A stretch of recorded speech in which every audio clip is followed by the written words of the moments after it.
Muy buenos días, comunidad científica. Es un gusto recibirlos el día de hoy en el Seminario de Investigación en Salud, el cual presenta la Unidad de Investigación Médica en Trombosis, Hemostasia y Aterogénesis, con el tema Trombosis, el quinto jinete del apocalipsis. Esta unidad está a cargo del doctor Abraham Magluf Cruz, quien es encargado de esta unidad. Él es internista, hematólogo, investigador nacional 3, académico numerario y pertenece a la Academia Nacional de Medicina.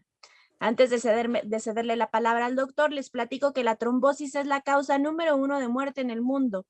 Primera causa directa de infarto agudo al miocardio, segunda causa directa de muerte en la enfermedad vascular cerebral, tromboembolia pulmonar, primera o segunda causa de muerte intrahospitalaria en el mundo. Es el 40% de la causa directa de muerte en el paciente con cáncer y es causa de muerte número 1 en las unidades de cuidados intensivos. Pero en México no se sabe. Doctor, adelante, es un gusto tenerlo. Bienvenido. Hola, muchas gracias, Michelle. Buenos días a todos. Como la unidad nunca había presentado, porque generalmente no figuramos para nada, entonces me sugirieron los chicos en la unidad que hiciéramos una presentación global de esta. La unidad como tal, donde está cita en este momento en el Hospital General Regional Carlos MacGregor, fue fundada o fue abierta el 1 de enero de 2009. Los 4 años previos habíamos estado juntos la Unidad de Investigación Epidemiológica Clínica y la Unidad de Investigación Médica en Trombosis, Hemostasia y Aterogénesis. Ya se imaginarán el caos que era eso. Y gracias al doctor Onofre Muñoz es que se construyó la unidad actual y ahí trabajamos desde el 2009. Somos 4 investigadores. La primera es Irma Isoldia Salas. Aquí tienen ustedes algunos de sus títulos. Es NI3, es miembro numerario de la Academia Nacional de Medicina, con una buena cantidad de financiamientos. Estos son los recursos humanos que ha generado y las líneas de trabajo a los cuales se dedica hasta la fecha, todos ellos muy productivos. Irma es una investigadora muy productiva. Norma Angélica Corona de la Peña también es NI1, y estos son algunos de sus logros en todos estos años. Y estos son la formación de sus recursos humanos. Y sus líneas de investigación, Norma básicamente trabaja bioquímica y fisiología plaquetaria en diferentes aspectos, es una experta en plaquetas, ¿sí? Y José Antonio Alvarado Moreno, otro es NI1, con una muy buena experiencia y sin duda voy a hablar mucho más de él por algunas de las cosas que les voy a mostrar. Toño ha estado, sobre todo con el doctor Yoder, en Estados Unidos, formándose y haciendo parte de lo que van a ver en un momento.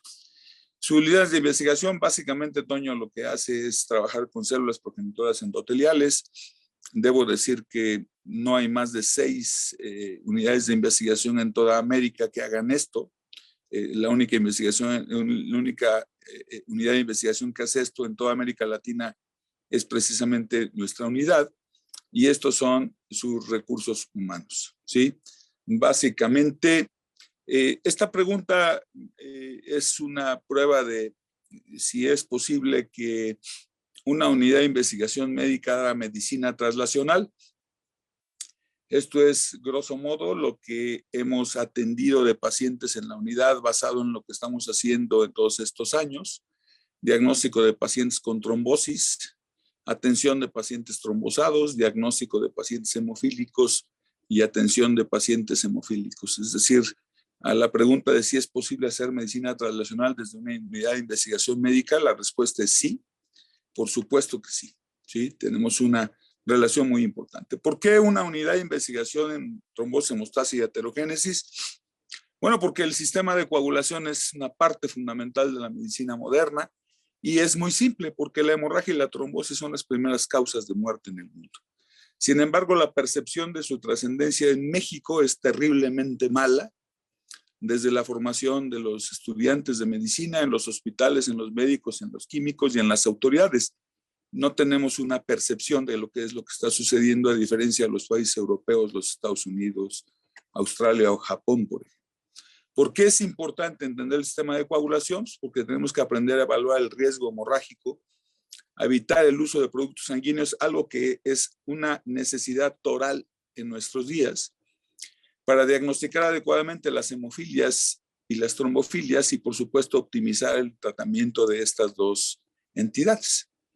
El sistema de coagulación, contrario a lo que la mayor parte de la gente piensa, no sirve para hacer coágulos. La gran mayoría de los que estamos aquí ahorita en esta sesión, nuestro sistema de coagulación no está haciendo coágulos, todo lo contrario. Está haciendo una función sin la cual la vida es imposible, ¿sí? Absolutamente imposible. Y es mantener la sangre en estado líquido.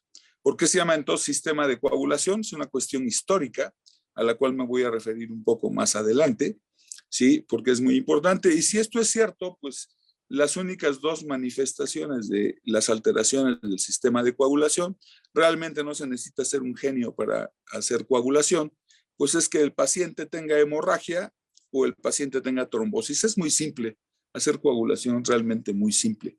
Sí, solamente tengo estas dos manifestaciones, no tengo más. Un punto muy importante, extraordinariamente importante, es este. Todo órgano de su cuerpo está infiltrado por otros dos órganos, el que ustedes quieran. Quizá la única excepción es el sistema nervioso central. Y estos dos órganos son un órgano líquido, el órgano más grande de su cuerpo, que se llama sangre, y el otro es otro órgano que también está diseminado, pero está fijo y se llama endotelio.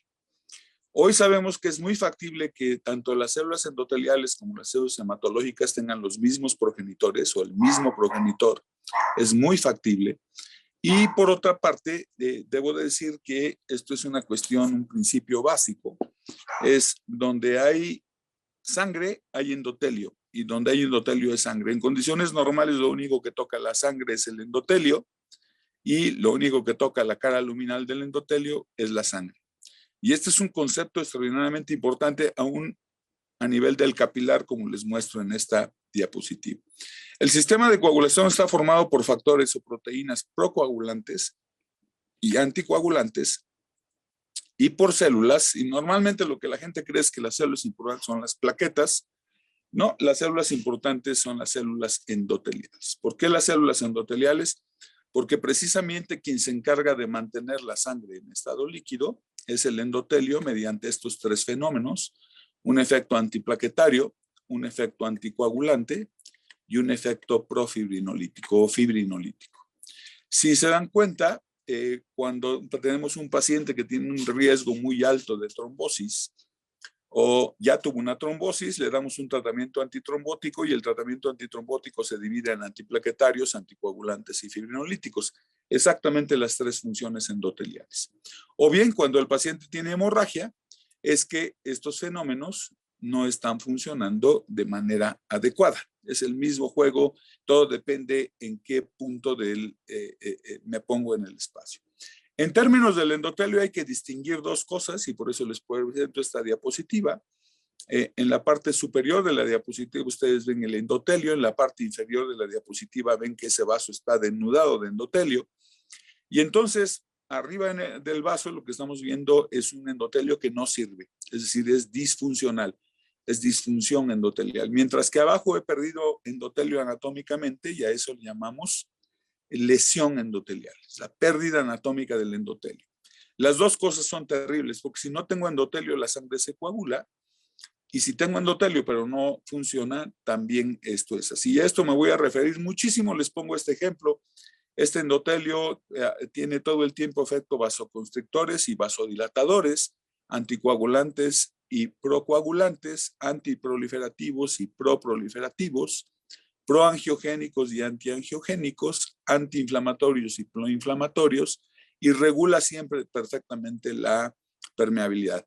Cuando el endotelio disfunciona, lo que va a ocurrir es lo siguiente: voy a perder esos factores y entonces voy a tener estos efectos dominando. Esto lo puedo ver en vivo, por ejemplo, en la retina de un paciente diabético. Todos estos fenómenos los veo directamente en la retina de un paciente diabético. ¿Sí? Estos fenómenos son absolutamente reales y accesibles al ojo humano. Si las manifestaciones esenciales son la hemorragia y la trombosis, me voy a permitir hablar primero acerca de la hemorragia y le puse este subtítulo, La gran losa mental del médico, porque la hemorragia nos sigue aterrando como cuando éramos cavernícolas, ¿sí? La hemorragia es una causa importante de muerte en nuestros días, sin embargo, los avances en el entendimiento del sistema de coagulación nos hacen ver que sin dejar de ser un problema de salud pública, este es mucho menor del que se pensaba hace 20 años. Un ejemplo importante de esto es lo que pasa con el paciente cirrótico. Cuando yo era residente, pues todo el mundo pensábamos que los cirróticos se morían de hemorragia. Hoy sabemos que los cirróticos, la gran mayoría, no se mueren de hemorragia, se mueren de trombosis. ¿Por qué le pongo la gran losa mental al médico? Porque desde que éramos cavernícolas, lo que nos aterra es la hemorragia. Nos aterra muchísimo la hemorragia. Nos condicionan desde niños para que nos aterre la hemorragia. Porque la hemorragia simplemente la vemos. La trombosis, nunca nadie ha visto una trombosis. Veo los efectos de la trombosis, pero nunca veo qué es la trombosis a no ser que haga una autopsia.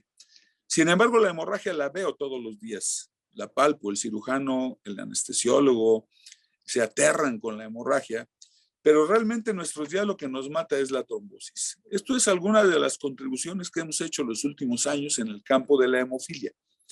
El inicio del trabajo en la hemofilia ha sido un poco tardado, porque originalmente la unidad se dirigió exclusivamente a la trombosis. De hecho, sigue habiendo un predominio del estudio de la trombosis, pero la cantidad de contribuciones que hemos hecho no es para nada despreciable. Y me voy a dirigir a dos específicamente. Esta que es muy importante, la publicamos hace algunos años ya, donde por primera vez demostramos de manera amplia, en conjunto con un grupo de investigadores clínicos, que la enfermedad de von Willebrand estaba presente en la población mexicana. Esto ya lo sabíamos, pero no había una evidencia de esto. Y entonces lo que hicimos fue demostrar en un número grande de pacientes que en México la enfermedad de von Willebrand está presente. ¿Por qué la enfermedad de von Willebrand? Pues porque simple y sencillamente 1% de la población mundial, incluyendo seguramente la población mexicana, tiene enfermedad de von Willebrand y nosotros hemos demostrado cómo esto es cierto, afectando a hombres, mujeres, niños, adultos y generando un gasto en sistema de salud muy impresionante, ¿sí? No nos comportamos diferentes de otras poblaciones, tenemos la misma cantidad de pacientes, la misma distribución de diagnósticos de la enfermedad de von Willebrand en los pacientes mexicanos que lo que está descrito en la literatura. Y esto es muy importante entenderlo porque tenemos una serie de estrategias erróneas a la hora de evaluar a los pacientes con hemorragia. En general, esto es un problema muy grave, sobre todo ahora que el país, este gobierno tiene una disposición impresionante como nunca en la vida de productos derivados del plasma para el manejo de las enfermedades hemorrágicas hereditarias. El problema ahora es que no hacemos el diagnóstico de estas enfermedades y este es un buen ejemplo. Y el mejor ejemplo de qué tanto puede impactar esto, se los muestro en este trabajo, también publicado hace algunos años. Está publicado también en Hemofilia, la revista de hemorragia más importante del mundo, donde, como todos ustedes saben, la primera causa de mortalidad en materna en todo el mundo es, o por lo menos en el tercer mundo, es la hemorragia posparto. Y lo que hicimos fue analizar qué pasaba con las supervivientes de hemorragia posparto en la población mexicana. Les muestro a ustedes esta gráfica muy general, 124 pacientes con historia de hemorragia posparto, supervivientes de esta entidad con 124 controles. Y lo que demostramos es que en esta población, fíjense cómo casi el 50% de ellas tienen enfermedad de von Willebrand. Pero además tienen otras deficiencias hereditarias como tienen ustedes aquí, ¿sí? De manera que si juntamos todos, ¿sí? El 55.7% de las mujeres mexicanas que han tenido hemorragia posparto tienen un problema en el sistema de coagulación que jamás se diagnostica. Es un campo absolutamente desatendido y que nos cobra la factura a la hora, por ejemplo, de evaluar la hemorragia posparto y la mortalidad materna en nuestro país. La trombosis, quise poner este nombre, el quinto jinete del apocalipsis. ¿Por qué? Es muy sencillo. 6 de cada 10 de lo que estamos ahorita en esta sesión nos vamos a morir de una trombosis, ¿sí? Así de simple. Esa trombosis será en el corazón, en el cerebro, en los pulmones, asociada a cáncer, en una unidad de cuidados intensivos, mujeres embarazadas, etcétera, etcétera, etcétera. Si yo junto todos esos eventos, no es una exageración decir, no, por supuesto que no lo está en la literatura, ¿sí? 6 de cada 10 seres humanos nos morimos de una trombosis, pero esto nadie lo reconoce. Estamos demasiado preocupados con otras cosas como la hipertensión, la diabetes, que no digo que no sea importante, simplemente que no atendemos la cereza del pastel, que es la trombosis, o lo atendemos de manera muy, muy, muy inespecífica. Esto que tienen ustedes aquí es una placa de aterosclerosis, una fotografía maravillosa de lo que es la aterotrombosis, es una placa de aterosclerosis, y sabemos que la aterosclerosis, por supuesto, en el primer mundo, no sabemos en el tercer mundo, pero en los países desarrollados, vean ustedes cómo la aterotrombosis causa más muerte que ninguna otra patología. Aquí solamente me estoy refiriendo a la aterotrombosis, es decir, a la trombosis arterial. No se toma en cuenta en esta gráfica la trombosis venosa. Y vean ustedes cómo por mucho es casi el doble o más del doble, produce más mortalidad que el cáncer. ¿Sí? Claro, el cáncer es una palabra que siempre altera al ser humano, ¿sí? Pero habrá que decir, por ejemplo, en esta diapositiva, que casi la mitad de ese 24% de pacientes con cáncer no se van a morir con cáncer, se van a morir precisamente de una trombosis. Es algo que cada vez reconocemos más y es algo que en este país todavía nos negamos a entender y aplicar este conocimiento al paciente oncológico.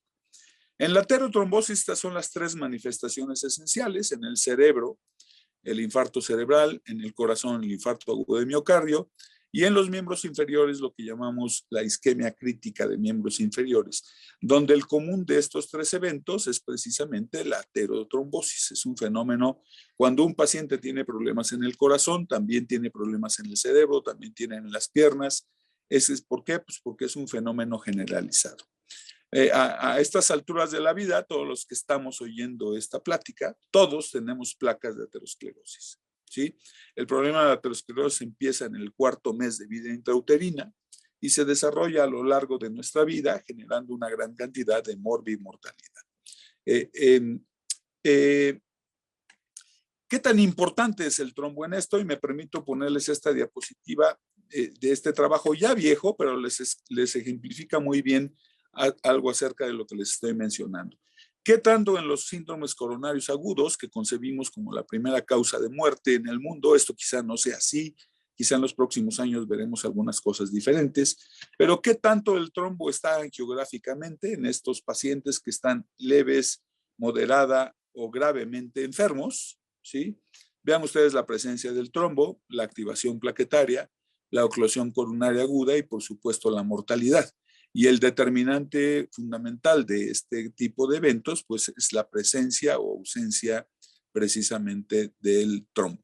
Y hoy entendemos que, a contrario a lo que siempre pensamos, que lo que hacía crecer las placas de aterosclerosis era que comíamos mucho colesterol, comíamos mucho huevo y comíamos mucha carne y comíamos mucha grasa, pues hoy sabemos que, sin dejar de ser importante, los factores propios del sistema de coagulación cada vez toman un papel más relevante en el crecimiento de las placas de aterosclerosis. Es decir, aquí está metido fuertemente, no solamente en la formación del trombo, sino en la génesis de la aterosclerosis, el sistema de coagulación. ¿Sale? De manera que hoy entendemos que en el caso de la trombosis, de los eventos isquémicos arteriales, el sistema de coagulación es importante no solamente por el efecto físico formando el trombo, sino por el efecto bioquímico que me permite la explosión del fenómeno inflamatorio dentro de las placas de aterosclerosis. Y esto se refleja fuertemente en los efectos inflamatorios y los efectos sobre la biología vascular que cada vez entendemos mejor. Es decir, parece ser que el punto clave de todo esto es precisamente el sistema de coagulación. Por otra parte, tenemos la trombosis venosa. La trombosis venosa, tradicionalmente, hoy la conocemos como enfermedad tromboembólica venosa, donde la trombosis de los miembros inferiores, cuando este trombo se separa, se puede ir a alojar a las arterias pulmonares, dándonos una entidad que se llama tromboembolia pulmonar. Y hoy reconocemos, y es muy factible que en los siguientes años reconozcamos, que la tromboembolia pulmonar puede ser la primera o segunda causa de muerte en el mundo, ¿sí? Es impresionante la cantidad de eventos de este tipo que tenemos y ahorita voy a hacer un poco de mención acerca de la trascendencia de esto, ¿sí? Entonces, este juego entre la trombosis venosa profunda y la tromboembolia pulmonar lo llamamos enfermedad tromboembólica venosa. El problema de esta enfermedad es que vean ustedes el primer apartado, 7 de cada 10 pacientes no tienen síntomas. Cuando vemos los síntomas es que el paciente se está muriendo o vemos a largo plazo las consecuencias de la enfermedad. Más de 50% de las trombosis venosas profundas sintomáticas serán tromboembolias asintomáticas y como ven ustedes el problema más grave de esto es que es como un iceberg donde solamente vemos clínicamente una minoría de los casos y esto nos lleva a que subestimemos el riesgo de tromboembolia pulmonar y entonces ¿qué ocurre? No la reconocemos antes de la muerte, ¿sí? Y por supuesto, hoy entendemos también que ocurren una gran cantidad de casos cuando egresamos a los pacientes hospitalizados a su casa, ¿sí? Y esto es un problema que reconoce la Organización Mundial de la Salud. También hoy sabemos que contrario a lo que normalmente hemos creído, en los hospitales generales en todo el mundo, la primera causa de muerte intrahospitalaria es precisamente la tromboembolia pulmonar, ¿sí? A pesar de las estrategias antitrombóticas que se han implementado en los últimos años, sigue siendo un problema de salud extraordinariamente importante. Y el otro problema es que lo hemos visto en los últimos años, derivado de todos estos fenómenos que les estoy mencionando aquí, vemos un crecimiento que no se detiene de la enfermedad tromboembólica venosa, ¿sí? A esto se suman varias cosas importantes, el envejecimiento de la población, el aumento en la incidencia de cáncer y una serie de fenómenos, por ejemplo, la cirugía cada vez más agresiva en el viejo, el alta hospitalaria cada vez más temprana, antes de que el paciente esté en condiciones perfectas, y entonces todo esto está haciendo que en general en la medicina veamos más casos de enfermedad tromboembólica venosa. La mortalidad en otros países, en México no la podemos contar, en un momento les voy a decir por qué. Hoy sabemos que, fíjense en esta diapositiva, ¿sí? Los costos de la enfermedad tromboembólica venosa, a los cuales nadie le pone mucha atención, pues porque es la vena, a todo el mundo nos mete mucho ruido la trombosis arterial en el corazón, en el cerebro, pero resulta que la mortalidad inducida por la enfermedad tromboembólica venosa en los países donde sí se puede contabilizar es extraordinariamente alta y por supuesto que los costos en salud de esta enfermedad son extraordinariamente altos, ¿sí? Cosa que no hemos reconocido en nuestro país. Y además, por si fuera poco, hoy concebimos a la enfermedad tromboembólica venosa como una enfermedad crónica. ¿Por qué? Porque muchas veces recurre, porque genera esa cosa que tienen ustedes ahí que dice síndrome postrombótico, el cual cuesta muchísimo dinero a los sistemas de salud, no solamente en términos económicos, sino de calidad de vida, de recursos para la salud y de discapacidad, ¿sí? Y por lo tanto, en Europa reconocen perfectamente bien que la carga económica de la enfermedad tromboembólica venosa se ha convertido en algo realmente gigantesco. En nuestro país seguramente ocurre lo mismo, pero no lo hemos reconocido. Ese es el grave problema, ¿sí? Y por supuesto que esto tiene que ver con la edad. Noten ustedes cómo esta inflexión en la curva a partir de los 45 años nos muestra que tanto en hombres como en mujeres, en la medida en que vamos envejeciendo, vamos trombosándonos cada vez más. Y esto es un punto muy importante, lo quise traer porque en este país tenemos todavía una muy baja concepción del problema de la trombosis en el paciente con cáncer, donde pueden ustedes ver en el panel derecho de la diapositiva cómo cuando la trombosis afecta al paciente con cáncer, la mortalidad y la morbilidad de estos pacientes es altísima. Le invertimos una gran cantidad al tratamiento o a la paliación del cáncer, pero el problema es que los pacientes se nos están yendo por algo que sería muy barato contener, que es la tromboprofilaxis, la trombosis en estos pacientes, ¿sí? Y esto es una cosa que quise llamar su atención porque cada vez es un problema más grande, pero en este país hay una reticencia a entender esto. Y por si faltara poco, voy a hablar 2 diapositivas nada más de la fibrilación auricular. Es una epidemia que ya se reconoce, quizá por el envejecimiento de la población y otras causas. La fibrilación auricular, que es una arritmia cardíaca, es la más frecuente de todas las arritmias cardíacas, Bueno, pues las proyecciones para la fibrilación auricular en los próximos años son dantescas.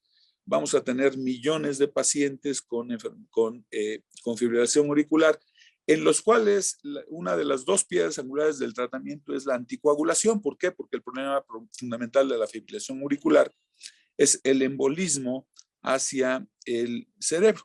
Entonces, como tienen ustedes aquí las causas de infarto cerebral, aquí tienen ustedes, y por supuesto que los problemas de fibrilación auricular son extraordinariamente importantes. Y noten ustedes cómo en la fibrilación auricular,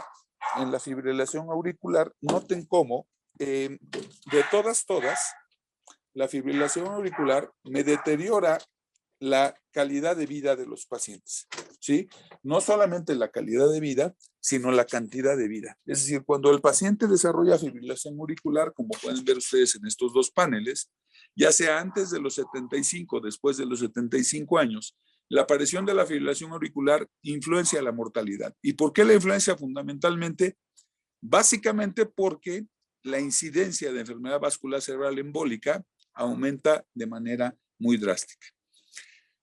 ¿Qué sabemos en nuestro país acerca de la trombosis? Realmente sabemos poco, sabemos más o menos qué pasa con la enfermedad coronaria, tenemos datos muy pobres o muy deficientes de la trombosis cerebral, y el problema fundamental es que prácticamente no sabemos nada de qué nos pasa con la trombosis venosa profunda y la tromboembolia pulmonar, porque el sistema de registro de mortalidad de nuestro país no contempla estos dos eventos. A lo que más se acerca es al diagnóstico de tromboflebitis. Y lo que sabemos o lo que creemos son realmente solo especulaciones basadas en lo que ocurre en otros países. Y esto es una estrategia porque, por supuesto, esto nos impide hacer estrategias epidemiológicas y terapéuticas y diagnósticas adecuadas en nuestra población. Muy bien. Sobre esto que les he platicado, me voy a permitir hablar acerca de algunas de las cosas que hemos hecho más importantes en la unidad en todos estos años. El primero que les voy a platicar, es imposible en 50 minutos mostrarles todo lo que hemos avanzado en términos de trombosis en la unidad, tanto arterial como venosa.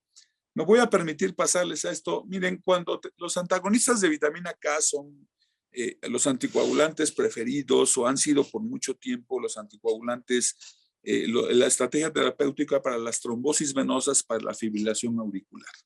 Me sirve para estas tres cosas y por supuesto que en el instituto tenemos acceso a estos antagonistas de vitamina K, fundamentalmente porque son, entre comillas, baratos. Le cuestan poco al Instituto Mexicano del Seguro Social y al sistema de salud en general. El problema de esto, y les muestro esta diapositiva que publicamos en la Gaceta Médica de México hace un año, es que miren qué pasa cuando queremos analizar qué tan bien anticoagulamos a los pacientes en tres escenarios.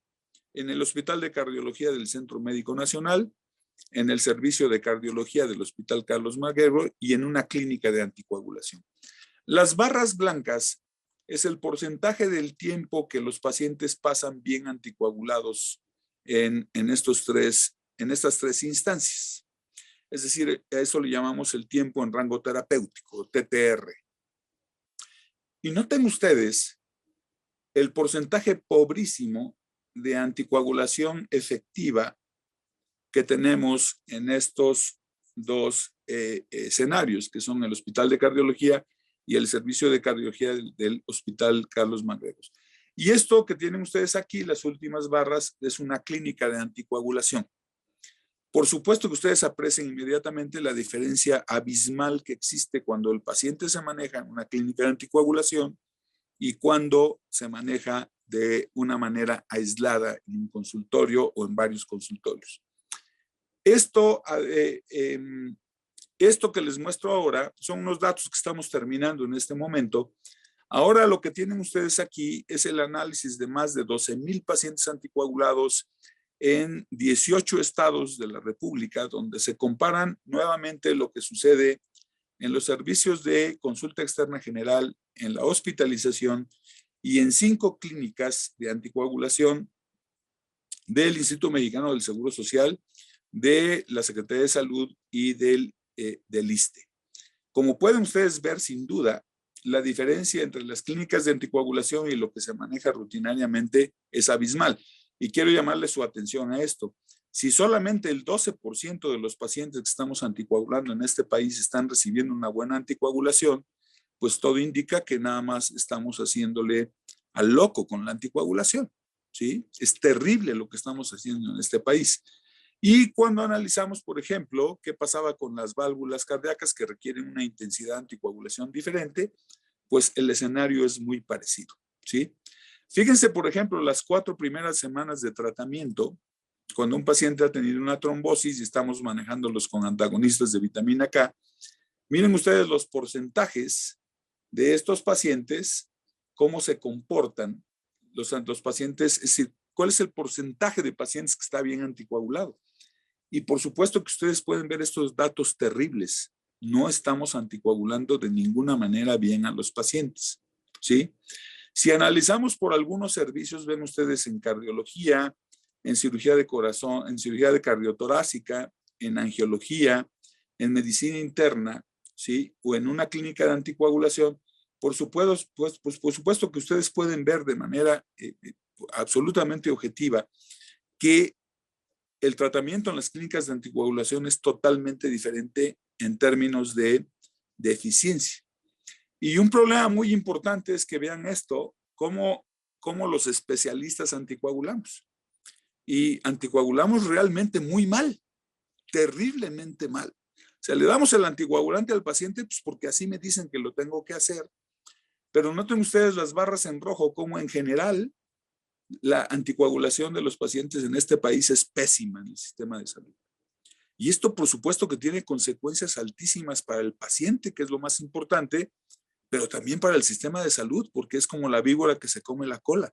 Yo estoy haciendo como que doy tratamiento, pero realmente no estoy dando tratamiento y entonces mis costos de atención de la salud se van a hacer brutales a la larga porque los pacientes se van a complicar, ¿sí? Vean ustedes esto, por ejemplo, ¿importa si el médico está en segundo o tercer nivel? La realidad es que no.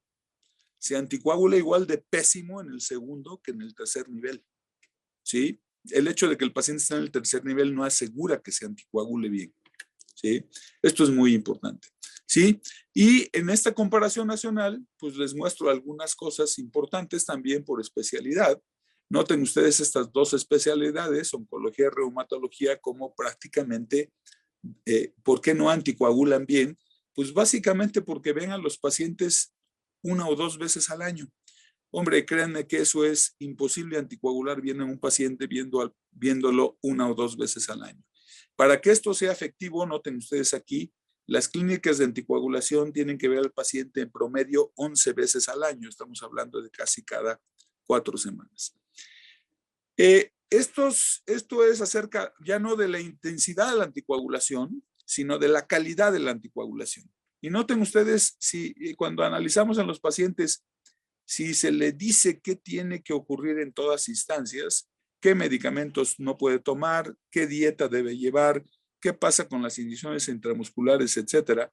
La realidad es que la calidad de la anticoagulación en este país es muy mala cuando utilizamos anticoagulantes orales del tipo de los antagonistas de la vitamina K, y créanme que eso es una tragedia en este país. ¿Qué pasa cuando utilizamos antiplaquetarios? Por ejemplo, ¿qué pasa cuando utilizamos 2 fármacos que utilizamos muchísimo en la actualidad? Ácido acetilsalicílico y otro que se llama clopidogrel. Bueno, las plaquetas son muy importantes porque las plaquetas no solamente producen los coágulos, sino producen todas estas sustancias que en el caso de una trombosis arterial me hacen que el trombo y que la placa de aterosclerosis se haga mucho más importante. Desde hace algunos años se ha mencionado que hay resistencia al efecto del ácido acetilsalicílico en el mundo. Aquí les muestro algunos ejemplos. Estos son los porcentajes de pacientes a los cuales no les hace efecto el ácido acetilsalicílico o la resistencia al clopidogrel, que son los 2 antiplaquetarios que más utilizamos en el sistema de salud en México, ¿sí? Y vean ustedes el impacto de esta resistencia sobre los pacientes. ¿Qué pasa en México con estos 2 fármacos? Y les muestro estos datos que son realmente, este es un seguimiento a 12 años de una serie de pacientes que recibieron clopidogrel y aspirina durante todo este periodo. Les muestro los datos de resistencia para el clopidogrel y les muestro los datos de resistencia para el ácido acetilsalicílico. Este estudio es con el estándar de oro, son agregometrías plaquetarias. En el caso del clopidogrel utilizamos la agregometría plaquetaria inducida con ADP. En el caso del ácido acetilsalicílico, la agregometría plaquetaria inducida con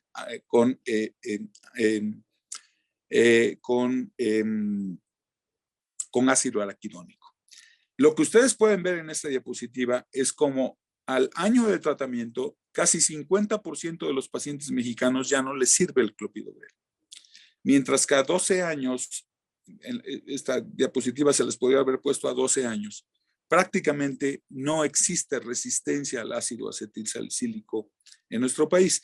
Y esto se ve claramente, ¿sí?, en el efecto sobre la retrombosis de los pacientes.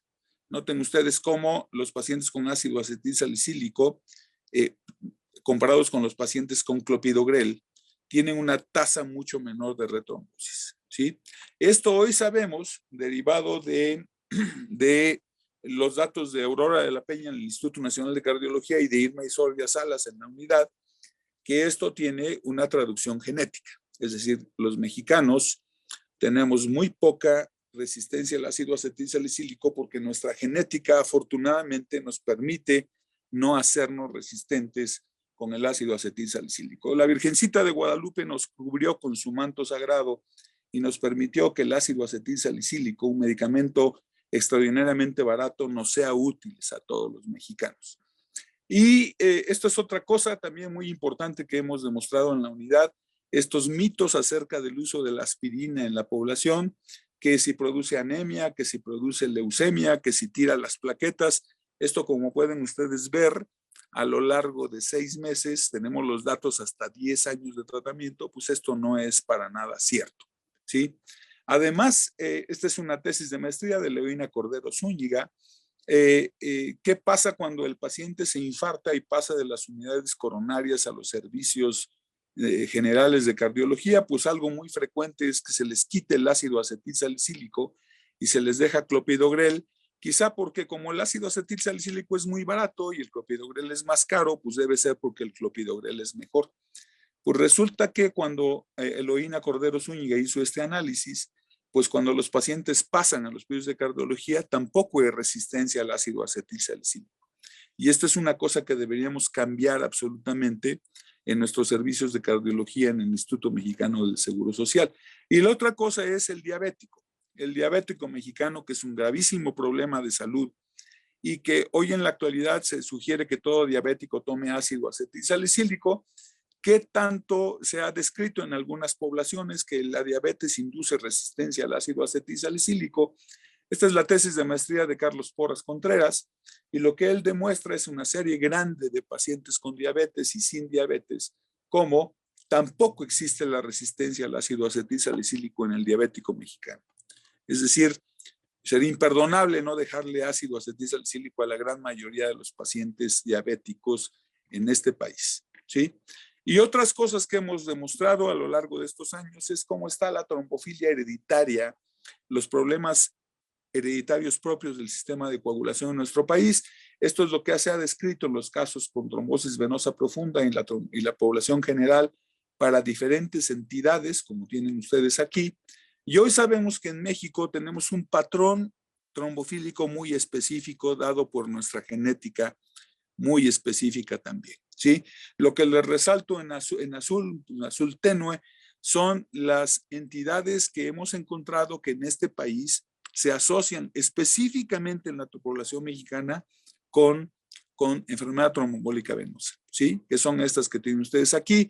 La disminución de la actividad de la proteína S anticoagulante, esto que quiere decir resistencia a la proteína C activada, disminución de las concentraciones de factor 12, algo que antes solamente estaba descrito en poblaciones judías, el incremento en los niveles de factor octavo, y esto que es la hiperactividad plaquetaria, que en algunos escenarios diferentes se le llama síndrome de plaquetas pegajosas.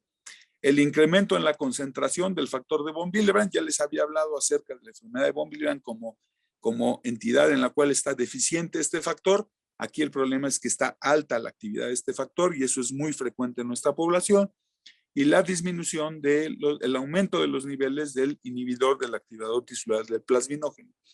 Esto ha sido a lo largo de los años un intento de hacer un perfil trombofílico en el paciente mexicano.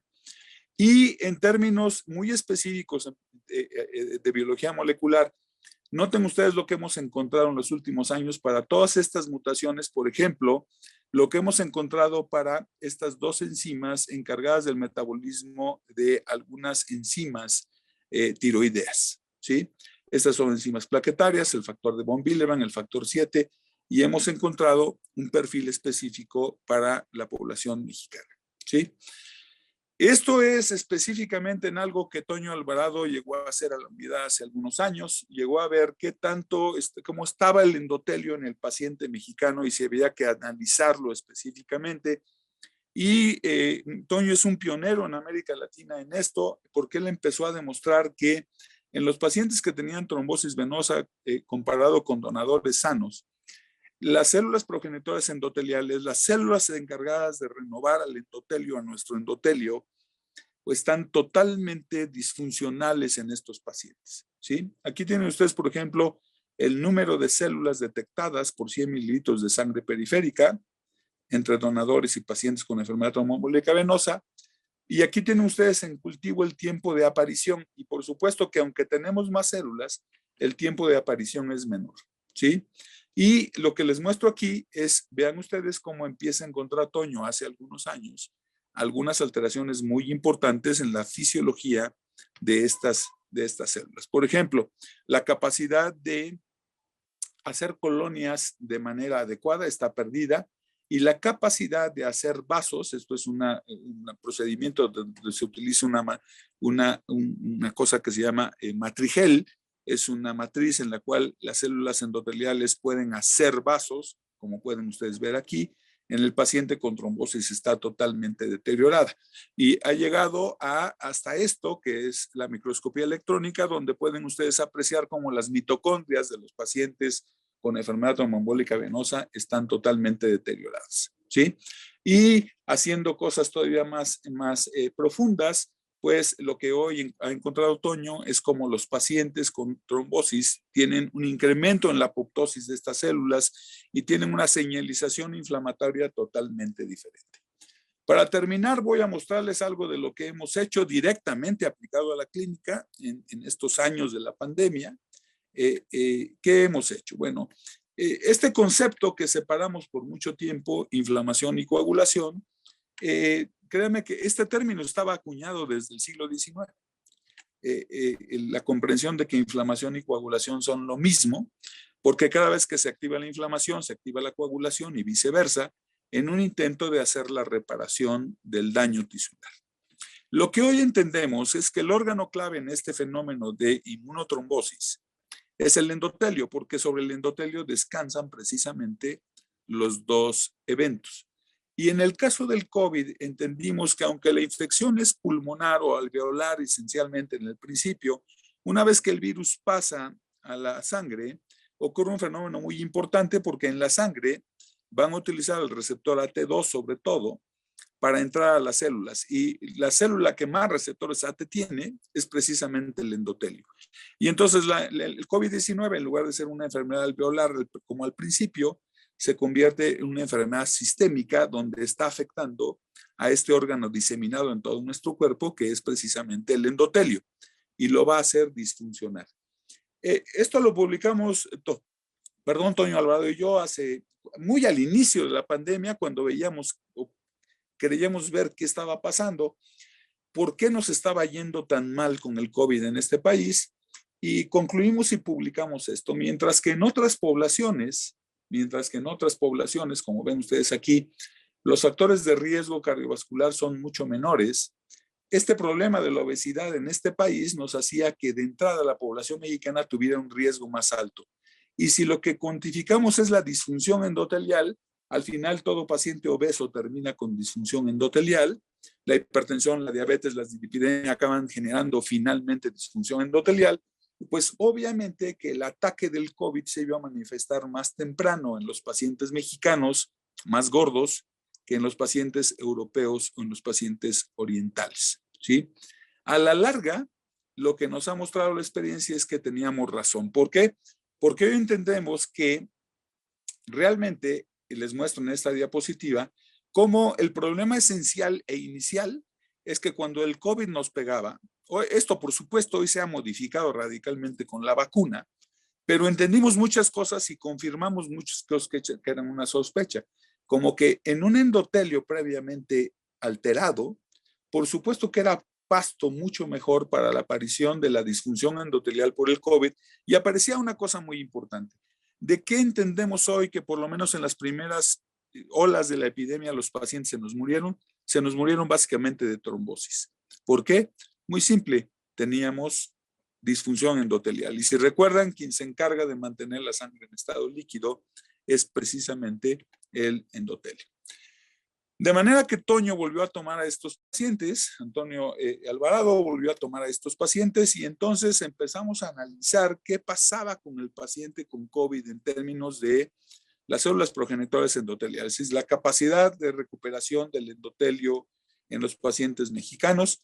Y bueno, lo que empezó a ver es esto que tienen ustedes aquí, como efectivamente, comparado con sujetos sanos, los pacientes con COVID tienen un deterioro en la recuperación de las células progenitoras endoteliales, ¿sí? Noten estas diapositivas, por ejemplo, y empezamos a ver otra cosa muy interesante, o empezó a ver Toño, el que después de 30 días la recuperación no se daba una vez que el paciente ya había sido dado de alta. O sea, clínicamente ya estaba perfectamente bien, pero resulta que su endotelio sigue dañado. De hecho, lo que les puedo decir hoy es que el corte a 9 meses que ha hecho hasta ahora la unidad es que el endotelio sigue dañado. No se ha recuperado del todo, ¿sí? Noten ustedes la comparación con los pacientes de los estudios previos que se hicieron con pacientes con trombosis venosa profunda, y pueden ustedes ver la similitud en la pobreza de la proliferación de las células progenitoras endoteliales, ¿sí?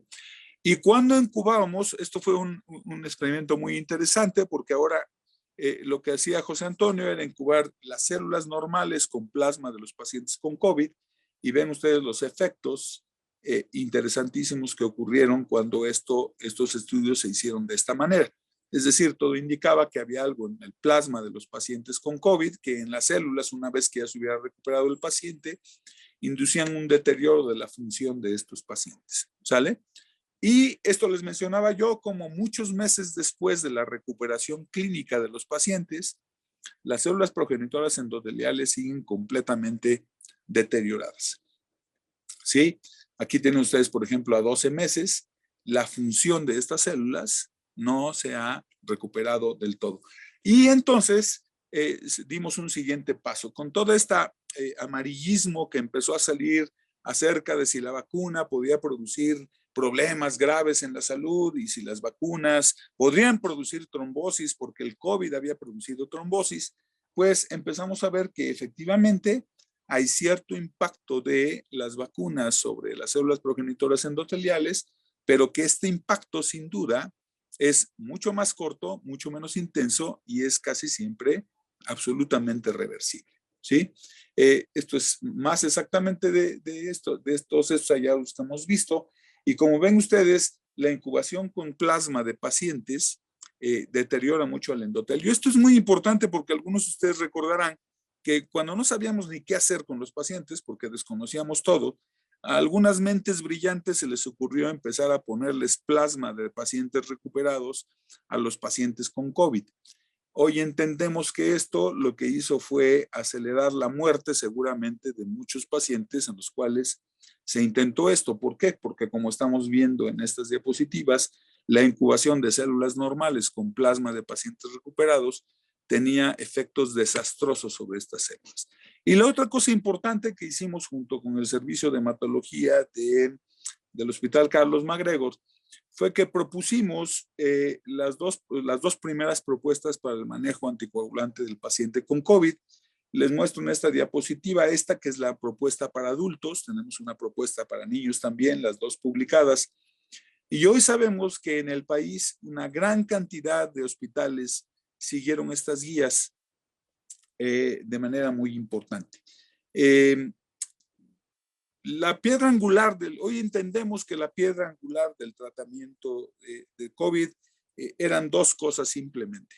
Era, independientemente de todas las terapias mecánicas como la pronación, la ventilación, etcétera, dos cosas fueron trascendentes para contener la mortalidad del COVID, que fueron los esteroides, indiscutiblemente, y los anticoagulantes, ¿sí? Y en los próximos, espero que en las próximas 4 o 5 semanas vamos a mandar este manuscrito, donde a mediados más o menos de la segunda oleada de COVID, este es un investigador gringo de mucho renombre, sacó un artículo en el cual decía que los pacientes con COVID, cuando se le ponían anticoagulantes, se morían más. Y lo que tenemos en el hospital es evidencia de que las 2 semanas siguientes a que salió este artículo, se suspendió en una gran cantidad de pacientes en el hospital el anticoagulante, y el resultado es, y lo tenemos perfectamente analizado, es un incremento significativo y brutal en la mortalidad en el paciente mexicano. Igual a lo mejor eso pasó en los gringos, con los gringos, pero en el paciente mexicano supimos que a partir de ese momento que si se suspendía la anticoagulación o no se les daba anticoagulación, el pronóstico de los pacientes era muy negro. Esta es mi última diapositiva, solamente para mostrarles esto. La vida en un organismo multicelular como nosotros depende de situaciones muy sencillas realmente. Depende de mantener el pH, depende de mantener la temperatura, depende de contener los radicales libres que generamos intracelularmente. Y hay algo a lo que muy poca atención le ponemos. Es que la única manera en que yo pueda nutrir, oxigenar, mandar señales a todo mi cuerpo, recoger señales, recoger dióxido de carbono, llevar todos los mecanismos de defensa hasta donde los necesito, mantener todos estos fenómenos requiere de una situación específica. Y eso es que la sangre esté líquida. Si la sangre no está líquida, los seres humanos estamos en problemas muy graves. Y esto nos explica por qué la gran mayoría de los seres humanos, si vemos al sistema de coagulación como un vector termodinámico, pues es muy fácil ir del orden al desorden. Es extraordinariamente simple. Y por eso es que matar a un ser humano es tan simple convirtiendo su sangre líquida en un sólido. Esta es mi última diapositiva. Espero haberles podido dar una visión muy general de lo que es la unidad de investigación médica en trombosis, hemostasia y aterogénesis, el trabajo que hacemos los 4 investigadores y una gran cantidad de alumnos de maestría, doctorado que han pasado ahí,